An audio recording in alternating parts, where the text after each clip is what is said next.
Assalamualaikum warahmatullahi wabarakatuh. Hari ini kita lanjutkan lagi pembelajaran kita, yaitu membahas tentang faktor-faktor yang memengaruhi kelarutan. Buka buku kalian halaman 36. Nah, di sana ada 4 faktor yang memengaruhi kelarutan. Di sana ada pengaruh ion senama terhadap kelarutan, kemudian pengaruh pH terhadap kelarutan, kemudian memprediksi pengendapan dan pengendapan ion selektif. Nah, sekarang kita membahas yang pertama dulu, yaitu tentang pengaruh ion senama terhadap kelarutan. Nah, di sana ada sebuah contoh apa yang terjadi jika ke dalam larutan jenuh Ag2SO4 ditambah larutan Na2SO4. Nah, di sana ada senyawa larutan jenuh Ag2SO4 jika ditambahkan dengan larutan Na2SO4, apa yang akan terjadi di antara kedua senyawa tersebut? Nah, kemudian adakah pengaruh dengan kelarutannya? Nah, adakah pengaruh dari masing-masing senyawa itu yang mempengaruhi dengan si kelarutannya?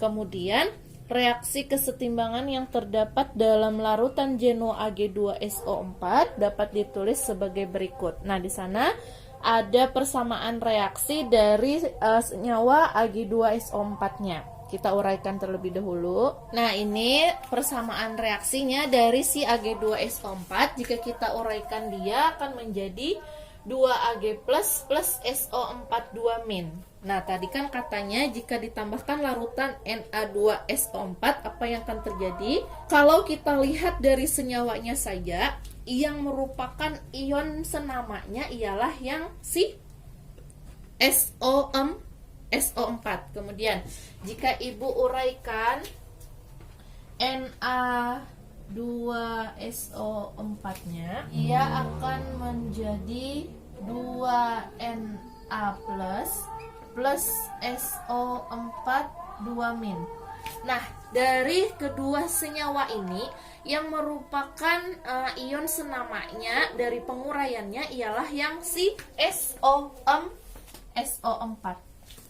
Sehingga apabila ditambahkan senyawa atau ion yang sama, apakah ada pengaruh pada kelarutannya? Nah, kemudian kita lihat lagi. Jika ditambah larutan Na2SO4, konsentrasi ion SO4 semakin bertambah. Karena si SO4 punyanya si Na ini, kita tambahkan dia kepada si Ag2SO4, maka nanti dia akan bertambah lagi konsentrasi ion SO4 2-nya. Kemudian, apakah penambahan ini akan menggeser reaksi kesetimbangan? Nah, kemudian sesuai asas Le-Chatelain tentang pergeseran kesetimbangan, penambahan konsentrasi ion SO4 2- akan menggeser kesetimbangan ke arah kiri. Nah, ternyata pada si asas Le-Chatelain ini terjadi pergeseran kesetimbangan. Apabila konsentrasinya ditambahkan, maka akan menggeser kesetimbangan itu ke arah kiri. Nah, ini ada catatan untuk si asas Le-Chatelain. Di sana untuk asas Chatelain itu kalian bisa cari di internet. Apa itu asas Le-Chatelain? Di sana ada beberapa pengaruh untuk si reaksi kesetimbangan ini, pergeseran reaksi kesetimbangan ini. Ibu tuliskan untuk pengaruh konsentrasi saja ya, karena ini kita membahasnya tentang penambahan konsentrasi. Nah, ini asas Le-Chatelain yang tentang pengaruh ion konsentrasi atau dari pengaruh konsentrasi. Jika ada penambahan konsentrasi pada salah satu pereaksi, jika ada penambahan konsentrasi pada salah satu pereaksi, berarti yang di sebelah kiri, maka kesetimbangan akan bergeser ke arah kanan atau ke arah produk. Jika kita tambahkan salah satu pereaksinya, konsentrasinya, jika kita tambahkan dia di sebelah sini untuk ion konsentrasinya, maka kesetimbangannya akan bergeser ke kanan atau ke arah produk. Berarti kesetimbangannya lebih besarnya yang di sebelah kanan. Kemudian sebaliknya, jika ada penambahan konsentrasi produk, nih yang sebelah sini produk, berarti yang sebelah kanan, maka kesetimbangan akan bergeser ke kiri atau ke arah pereaksi. Berarti yang lebih besarnya nanti yang di sebelah kiri, yaitu si pereaksinya. Nah, sedangkan untuk soal yang kita lihat ini, yang di buku, jika Ag2SO4 ditambahkan dengan ion konsentrasi SO42- dari senyawa Na2SO4, artinya dari ion SO4 ini jika kita tambahkan dia kepada si produknya, maka dia akan bergeser kesetimbangannya menjadi lebih besarnya ke arah si pereaksi, yaitu si Ag2SO4. Makanya nih jika ada penambahan konsentrasi produk nih SO42- nya kan kita tambahkan ke si ion senamanya di Ag2SO4, maka kesetimbangan akan bergeser ke kiri atau ke arah pereaksi. Maka yang lebih banyaknya adalah si Ag2SO4, lebih besarnya ialah dia bergeser kesetimbangannya ke arah kiri atau ke arah pereaksi. Nah, itu jika dia ditambahkan SO42- nya ke arah produk. Misal, jika SO42- nya kita tambahkan dia ke pereaksi, maka dia akan bergeser kesetimbangannya ke arah produk. Berarti yang lebih besarnya yang di sebelah kanan. Nih, jika ada penambahan konsentrasi pada salah satu pereaksi, maka kesetimbangan akan bergeser ke arah kanan. Kalau yang di soal, dia yang ditambahkan adalah si di produknya di sebelah kanan, sehingga dia akan bergeser ke sebelah kiri untuk kesetimbangan reaksinya. Paham ya untuk pengaruh konsentrasi dari asas Lechatelaar ini. Kemudian karena kesetimbangannya berpindah ke kiri, maka endapan Ag2SO4 semakin banyak nih, karena dia ditambahkan di produk sehingga si Ag2SO4-nya semakin banyak atau semakin besar, maka dia akan mengalami endapan yang semakin banyak.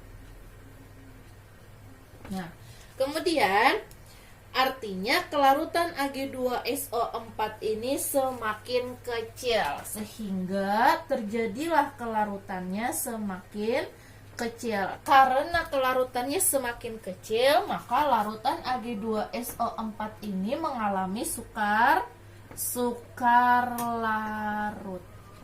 Nah, oke, paham ya?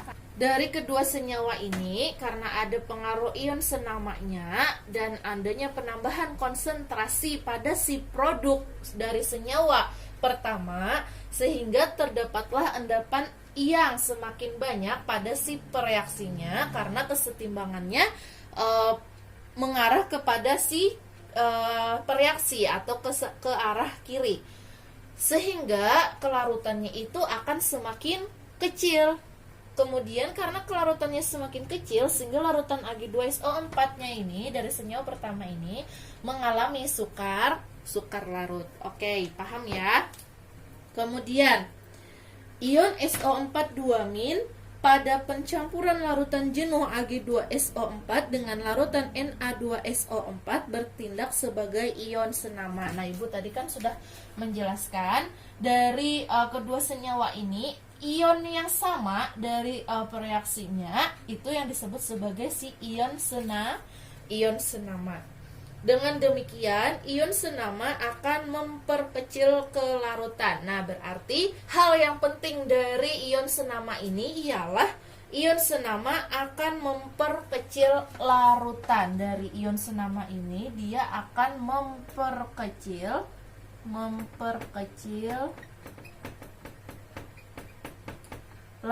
kelarutan. Artinya memperkecil kelarutan ini artinya pengaruh dari ion senama ini, dia akan mengalami sukar larut dari senyawa itu, tidak mudah untuk melarut. Nah, di sana ada contoh soalnya. Kita bahas contoh soal.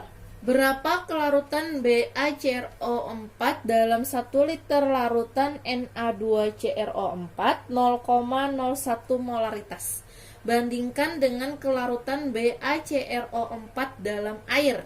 Diketahui KSP BaCrO4-nya sebesar 2 kali 10 pangkat min 10. Oke, untuk langkah pertamanya kita tulis terlebih dahulu diketahui dari soal itu. Yang pertama diketahui volume dari BaCrO4-nya sebesar 1 liter. Kemudian ada molaritas dari Na2CrO4, molaritas dari Na2CrO4 sebesar 0,01 molaritas. Dengan KSP BaCrO4-nya sebesar 2 kali KSP BaCrO4-nya sebesar 2 kali 10 pangkat min 10. Yang ditanyakannya ialah kelarutan SbACrO4 dalam 1 liter Na2CrO4 dengan SbACrO4 dalam air. Oke, penyelesaian. Nah, untuk yang pertama kita bahas yang pertama, SbACrO4 dalam Na2CrO4, oke. Di mana Na2CrO4 ini memiliki konsentrasi senilai 0,01 molaritas. Nah, kemudian baru kita buat dia untuk mencari kelarutannya, seperti langkah kita untuk mencari kelarutan yang penjelasan yang pertama dulu. Oke, kita cari kelarutan masing-masing unsurnya. BaCrO4 akan menjadi Ba2 plus CrO4 2-. Nah, untuk membuat dia menjadi simbol kelarutannya, mencari senyawa dari unsur-unsurnya itu kelarutannya, berarti kita ganti dia BaCrO4-nya menjadi S. Kemudian Ba2 plus karena tidak ada koefisien sehingga dia juga S. CrO4 2-nya karena dia tidak ada koefisiennya juga berarti dia juga S. Oke, paham ya? Ingat ya masih ya. Kemudian baru kita cari masing-masing konsentrasi dari senyawa Na2CrO4. Dari Na2CrO4 akan menjadi Na2Na plus CrO4 2-. Tadi kan nilai dari Na2CrO4-nya 0,01 molaritas. Nah, untuk si kesetimbangan dari senyawa ini, si 2Na plusnya karena koefisiennya ada 2, berarti dikalikan dengan 0,01 molaritas menjadi 0,02 molaritas. Untuk CrO4 2-nya karena di sini koefisiennya 1, untuk kita kalikan dengan si Na2CrO4-nya yang diketahuinya berarti nilainya juga 0,01 molaritas. Nah, sampai sini paham? Nah, dari kedua senyawa ini didapatlah kita ion senama dari masing-masing konsentrasinya, yaitu dari BaCrO4 ini kita dapatkan CrO4 2-nya bernilai S, dan dari Na2CrO4 ini yang bernilai dari CrO4 2-nya 0,01 molaritas. Karena dia ion senama, kita tambahkan dia menjadi 1. Lihat ya. Yang si CrO4 2-nya yang dari Ba-nya kita tuliskan dia sebagai CrO4 2- plus CrO4 yang punyanya si Na2CrO4. Berarti jika tuliskan juga CrO4 2-. Yang si punya Ba ini adalah S, yang si Na-nya ini adalah 0,01 molaritas. Karena ada tanda tambah sehingga kita tuliskan seperti ini. Nah, dari ion senamanya didapatlah S plus 0,01 molaritas ini adalah ion senama dari CrO4 2-. Oke, dapatlah nilainya seperti itu. Paham? Kemudian baru kita cari KSP untuk menentukan si kelarutannya. Kita tuliskan KSP BaCrO4 menjadi konsentrasi Ba2+, karena tidak ada koefisien sehingga tidak ada pangkat ya. Ada satu, cuman satu kan tidak ditulis sehingga seperti itu saja. Kemudian CrO4 2- ini pun tidak ada pangkat, hanya satu, sini pun jadinya satu. Nah, tadi untuk KSP BaCrO4 kan sudah diketahui. Nilainya sebesar 2 kali 10 pangkat min 10 sama dengan untuk konsentrasi Ba2+, karena ini berbeda ya, jadi tidak bisa kita untuk jadikan satu. Jadi yang kita ambil adalah si kelarutan Ba2+-nya, yaitu si S-nya saja, sehingga kita tulis S. Kemudian dikalikan lagi dengan konsentrasi CrO4 2-. Nih, konsentrasi CrO4 2- tadi senilai S plus 0,01 molaritas. Maka kita tuliskan si CrO4 2-nya S ditambah dengan 0,01 molaritas. Karena nilainya ada, dia termasuk dari ion senama. Oke, sampai situ paham untuk menentukan KSP-nya. Ternyata karena BaCrO4 kurang larut, maka nilai S dapat diabaikan terhadap nilai 0,01. Sehingga S plus 0,01 itu menjadi 0,01 saja. Nah, karena ini S plus 0,01 ini nilai S-nya dapat diabaikan karena pada BaCrO4-nya itu kurang larut. Tadi kan kita dapatkan di sana apabila ion senama akan memperkecil kelarutan. Akan memperkecil kelarutan berarti dia sukar larut. Berarti dia sulit untuk melarut. Berarti lagi dia juga kurang larut. Maka nilai S-nya dapat kita hilangkan sehingga yang kita dapatkan hanyalah si 0,01 saja. Nah, dari ini Ibu tuliskan dari S plus 0,01 ini, maka dia akan menjadi 0,01 saja. Sehingga didapatlah nilai 2 kali 10 pangkat min 10 S dikali 0,01 molaritas. Karena ini tadi kita ganti nilainya dengan 0,01.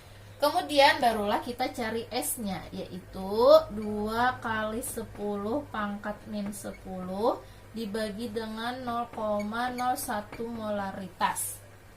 Atau bisa juga Ibu tuliskan 2 kali 10 pangkat min 10 dibagi dengan 1 kali 10 pangkat min 2 molaritas. Maka akan menjadi ke sini ya, S sama dengan 2 bagi 1, 2.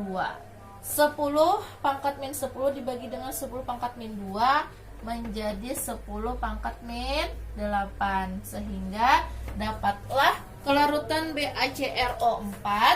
Ini kelarutan BaCrO4 ya, dalam Na2CrO4. Nilainya sebesar 2 kali 10 pangkat min 8. Kemudian kita hitung BaCrO4-nya yang dalam air. Kalau BaCrO4-nya dalam air, kita tidak perlu menambahkan ionnya dengan ion konsentrasi senamanya. Kita langsung saja menghitung kelarutannya itu dari senyawa BaCrO4 itu sendiri. Kita langsung saja untuk mencari masing-masing kelarutan senyawanya, yaitu BaCrO4 menjadi Ba2 plus CrO4 2-. Nah, kita cari kelarutannya, yaitu di sini S, di sini juga S, di sini juga S. Ini sudah paham ya? Oke, sama dengan yang tadi juga. Kemudian kita cari KSP BaCrO4-nya akan menjadi Ba2 plus dikali dengan CrO4 2-. Kemudian di KSP yang si BaCrO4 ini kan 2 kali 10 pangkat min 10. Nah, kemudian Ba2 plusnya kan nilainya S. Ini pun nilainya S. Kita kalikan. Kemudian 2 kali 10 pangkat min 10. S kali S nilainya S pangkat 2. Oke. Kemudian untuk mencari S-nya, S sama dengan akar dari KSP-nya. Nilai KSP-nya kan 2 kali 10 pangkat min 10. Akarnya kan dari si KSP-nya. Ini akarnya akar 2. Kemudian sudah sampai sini barulah didapat S sama dengan akar 2 nilainya sebesar 1,4 kali 10 pangkat min 5. Oke, dapatlah nilainya. Kelarutan dari Ba2CrO4 pada air dalam air senilai 1,4 kali 10 pangkat min 5. Nah, dari kedua kelarutan yang kita hitung ini, BaCrO4 dari Na2CrO4 dengan si air, yang manakah yang lebih besar di antara keduanya? Kita bisa bandingkan di antara keduanya. Nah, ini kesimpulan dari masing-masing kelarutan BaCrO4-nya yang kita hitung tadi, di mana pada BaCrO4 dalam Na2CrO4 senilai 2 kali 10 pangkat min 8 dan BaCrO4 dalam air dengan nilai 1,4 kali 10 pangkat min 5. Di sana katanya kelarutan BaCrO4 dalam air murni 1,4 kali 10 pangkat min 5 lebih besar 700 kali dibandingkan dalam Na2CrO4. Ternyata lebih besar si BaCrO4 dalam airnya ini sekitar 700 kali dibandingkan dengan si 2 kali 10 pangkat min 8 ini. Kenapa 700 kali? Kalau kita uraikan dari masing-masing senyawanya, berarti untuk 2 kali 10 pangkat min 8 ini 0,0000023456782 molaritas, dan 1,4 ini berarti 0,00001234514 molaritas. Nah, jika kita lihat dari nolnya saja, yang lebih banyak nolnya adalah si 2 kali 10 pangkat min 8 ini, Ba yang pada si Na2CrO4. Oke, dibandingkan dengan si Ba dalam air, nolnya hanya 5 saja. Jika si pada si BaCrO4 ini kita kalikan dengan 700 dikalikan dengan 0,000002. Ini banyak banget ya nolnya, dikali dengan 700 sehingga hasilnya akan menjadi 0,00014 molaritas. Jadilah dapatnya yang lebih besarnya ialah si BaCrO4 dalam dalam air 700 kali lebih besar dibandingkan dengan si BaCrO4 dalam air dengan si Na2CrO4. Oke, paham ya? Nah, ini soalnya dijawab di bukunya ya. Jangan lupa harus menggunakan diketahui, ditanya, dan penyelesaian. Oke. Nah, kita lanjutkan. Yang kedua, pengaruh pH terhadap kelarutan. Ingat ya, pH asam dan basa yang kita pelajari bab pertama kemarin, ingat ya. Nah, lihat lagi bukunya. Garam CaCO3 terbentuk dari basa kuat CaOH2 dan asam lemah H2CO3. garam ini sukar larut dalam air, tetapi mudah larut dalam larutan asam. Mengapa demikian? Dalam larutan jenuh CaCO3 terdapat kesetimbangan sebagai berikut. Nah, di sana ada persamaan reaksi kesetimbangannya.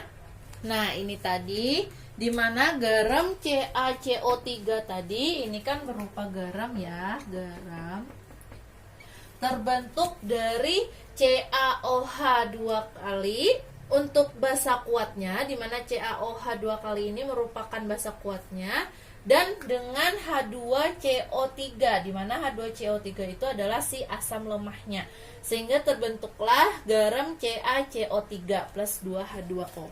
Oke, kemudian katanya terbentuklah suatu reaksi kesetimbangan dari CaCO3 itu, di mana reaksi kesetimbangannya yaitu CaCO3 menjadi Ca2+ plus CO3 2-. Nah, kemudian ion karbonat dari CO3 2- adalah basa konjugasi dari asam lemahnya. CO3 2- ini adalah basa konjugasi dari asam lemah H2CO3. Kemudian dalam larutan asam, ion CO3 2- tersebut dapat bereaksi dengan ion H+ dari asam. Reaksi kesetimbangan akan bergeser ke kiri. Nah, maka reaksi kesetimbangannya akan bergeser ke kiri. Kemudian akibat CaCO3 yang terlarut semakin banyak, ya kesetimbangannya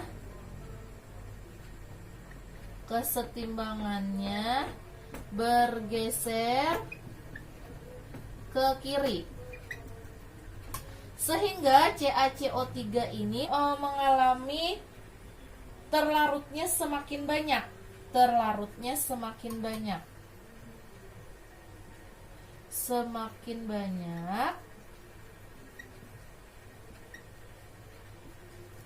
Kemudian dengan demikian garam yang berasal dari asam lemah akan lebih mudah larut dalam larutan yang bersifat asam.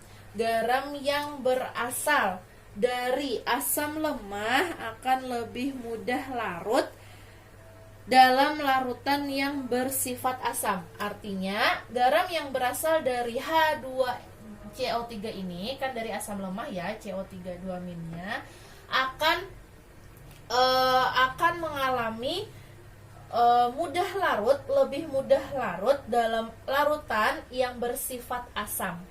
Nah, ingat ya, garam yang berasal dari asam lemah dia akan lebih mudah larut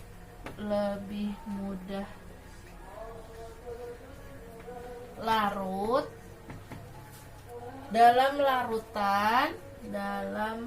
larutan bersifat asam. Nah, ingat ya, karena CaCO3-nya ini didapat dari H2CO3, asam lemahnya nih, CO3-nya ini merupakan basa konjugasi dari asam lemahnya. Jika kita reaksi kesetimbangan, maka kesetimbangannya bergeser ke sebelah kiri, sehingga CaCO3-nya akan terlarut semakin banyak. Nah, garam yang berasal dari asam lemah akan lebih mudah larut dalam larutan yang bersifat asam. Oke, ini untuk penjelasannya. Kemudian, senyawa kimia lainnya seperti basa yang sukar larut, kelarutannya juga dipengaruhi oleh pH. Nah, ternyata dari basa yang sukar larut, dari basa kuat yang sukar larut, yang tidak mudah untuk melarut, ternyata kelarutannya dipengaruhi juga oleh si pH. Sesuai dengan efek ion senama, suatu basa akan lebih sukar larut dalam larutan yang bersifat basa daripada dalam larutan netral. Nah, sama dengan halnya ini, sama ya. Ini kan untuk si asam. Kalau untuk si basanya, kalian bisa lihat di sana di bukunya, suatu basa itu hal yang penting ya. Suatu basa akan lebih sukar larut. Berarti kebalikan dari ini ya. Sukar larut dalam larutan yang bersifat basa daripada larutan yang bersifat netral. Nah, di sana ada contoh soalnya. Mari kita lihat penjelasannya. Nah, contoh soal KSP CrOH 2 kali sama dengan 2 kali 10 pangkat min 16. Tentukan kelarutan CrOH 2 kali dalam Aquades atau air atau H2O ya, Aquades itu. Dan larutan dengan pH sama dengan 10. Berarti yang dimintanya ada 2. 2 kelarutan yang diminta. Oke, kita tulis diketahuinya terlebih dahulu. Diketahui KSP CrOH 2 kali sama dengan 2 kali 10 pangkat min 16. Kemudian yang ditanyakannya ialah SCrOH 2 kali dalam Aquades dan SCrOH 2 kali dalam pH-nya sama dengan 10. Oke, berarti kita penyelesaian. Kita hitung terlebih dahulu S-nya yang dalam Aquades. Oke. Langkah pertama kita selalu hitung dia dahulu dengan kelarutannya. Berarti uraikan terlebih dahulu CrOH 2 kali kesetimbangan menjadi Cr2 plus OH min 2. Nah, oke. Baru kita tuliskan kelarutannya. Ini S karena koefisien 1, ini koefisien 1 juga S. Kalau ini ada koefisiennya 2, berarti dia jadinya 2S. Oke, sampai situ paham ya? Kemudian baru kita cari KSP-nya. Nah, untuk KSP CrOH 2 kali menjadi CR-nya tetap Cr2 plus, tidak ada pangkat karena tidak ada koefisien, dikali dengan OH min pangkat 2 nih karena ada koefisien ya, berarti pangkat 2. Nah, sampai sini paham ya? Ingat ya penjelasan yang kemarin. Nah, kemudian baru kita masukkan angka-angka yang diketahuinya. Tadi KSP-nya kan sebesar 2 kali 10 pangkat min 16 sama dengan tadi Cr2 plus, konsentrasi Cr2 plusnya S.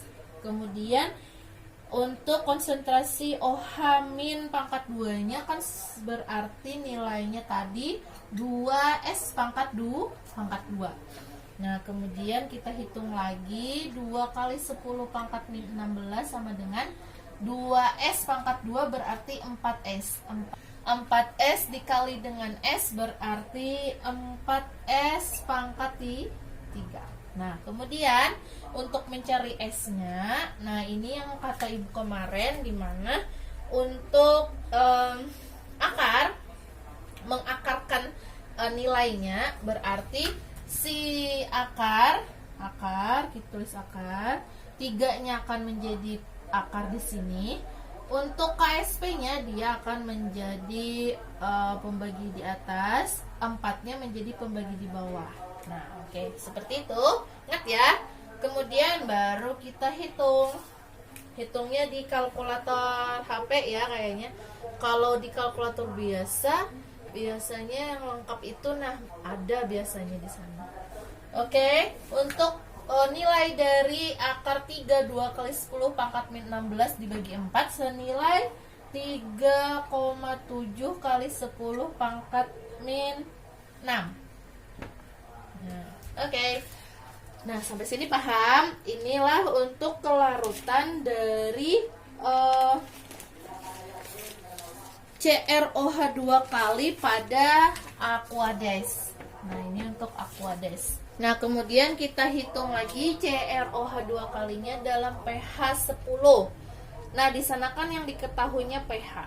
Nah, sedangkan senyawa yang diketahuinya adalah basa. Sehingga pH tersebut kita ubah dahulu dia menjadi POH untuk mencari konsentrasi OH-nya. Oke, kita ubah ya, ingat ya rumusnya. pH sama dengan 10. Untuk mencari POH-nya berarti 14 dikurang dengan pH. Berarti POH sama dengan 14 dikurang 10. POH-nya senilai 4. Untuk mencari konsentrasi ion OH-nya berarti kita jadikan dia 1 kali 10 pangkat min 4. Nah, ini tidak lagi Ibu jelaskan ya, karena kalian sudah belajar ini kemarin. Kemudian barulah kita cari kelarutan dari senyawa CrOH 2 kali seperti yang tadi. Oke, CrOH2 akan menjadi Cr2 plus OH-2. Di sini S, di sini S, di sini 2S. Oke, sama seperti yang tadi. Kemudian, jika CrOH dilarutkan dalam larutan dengan pH 10, konsentrasi ion OH-nya sebesar 2S plus 10 pangkat min 4. Nah, itu didapatkan dari OH yang kita hitung tadi dengan si OH yang ada pada senyawanya. Sehingga OH yang kita hitung tadi itu senilai 1 kali 10 pangkat min 4. Dengan si 2 OH-nya ini menjadi 2S, maka dia akan menjadi 2S tambah dengan 1 kali 10 pangkat min 4. Atau langsung saja ditulis 2S plus 10 pangkat min 4 bisa juga ya. Nah, oke. Paham ya? Karena sama-sama OH, ion senama. Kemudian baru kita masukkan dia ke KSP-nya. Nah, Ibu tuliskan di sini. KSP CrOH 2 kali sama dengan kita tuliskan konsentrasinya. Konsentrasi Cr2 plus dikali dengan OH-2. Oke, kita tuliskan 2 kali 10 pangkat min 16 sama dengan Cr2 plus ya kan S dikali dengan OH-2 nya kan di sana nilainya 2S plus 10 pangkat min 4. 2S plus 10 pangkat min 4 pangkat 2. Nih, jangan lupa ya pangkat 2-nya. Kita hitung lagi. Nah, di mana S jauh lebih kecil daripada 10 pangkat min 4. Nah, sehingga 2S plus 10 pangkat min 4 itu kita jadikan dia sama seperti yang tadi, yaitu 10 pangkat min 4-nya saja. Nah, karena dia ion senama sehingga dia sukar larut, karena 2S ini kurang larut sehingga kita dapatkan hanya si 0,4 min 4-nya saja. Berarti di sini hanya 0, min 4 saja yang kita gunakan. Sehingga 2 kali 10 pangkat min 16-nya S sama dengan 10 pangkat min 4 pangkat 2. Oke, ingat ya, paham ya tadi ya, karena dia 2S-nya ini kan dia sama-sama seion senama sehingga dia sukar larut atau kurang larut bisa kita hilangkan sehingga kita dapatkan hanya yang variabelnya saja, angkanya saja, yaitu 10 pangkat min 4. Kita hitung 2 kali 10 pangkat min 16 sama dengan S 10 pangkat min 4 pangkat 2 berarti nilainya 10 pangkat min 8. Untuk mencari S-nya berarti 2 kali 10 pangkat min 16 dibagi dengan 10 pangkat min 8. S sama dengan 2 kali 10 pangkat min 16. Nah, 2 dibagi 1, 10 min 16 dibagi dengan 10 pangkat min 8. Oh, di sini nilainya min 8. Oke. Nah, dapatlah kelarutannya nilainya 2 kali 10 pangkat min 8. Nah, kemudian kelarutan CrOH 2 kali dalam larutan dengan pH 10 sebesar 2 kali 10 pangkat min 8. Kelarutan ini kira-kira lebih kecilnya lagi 185 kali lebih kecil daripada kelarutan CrOH2 dalam Aquades. Nah, ini kesimpulannya, di mana SCrOH2 kali dalam Aquades 3,7 kali 10 pangkat min 6, sedangkan SCrOH2 dalam pH 10 nilainya 2 kali 10 pangkat min 8. Nah, ternyata kelarutan CrOH2 kali dalam pH ini, kelarutan ini kira-kira 185 kali lebih kecil dibandingkan dengan kelarutan CrOH 2 kali dalam Aquades. Oke, paham ya? Nah, ini soalnya sama ya perintahnya ya. Diketahui, ditanya, penyelesaian. Oke, 2 ini saja dulu Ibu jelaskan tentang faktor-faktor yang memengaruhi kelarutan. Semoga kalian bisa memahami dari penjelasan Ibu. Oke, terima kasih banyak. Assalamualaikum warahmatullahi wabarakatuh.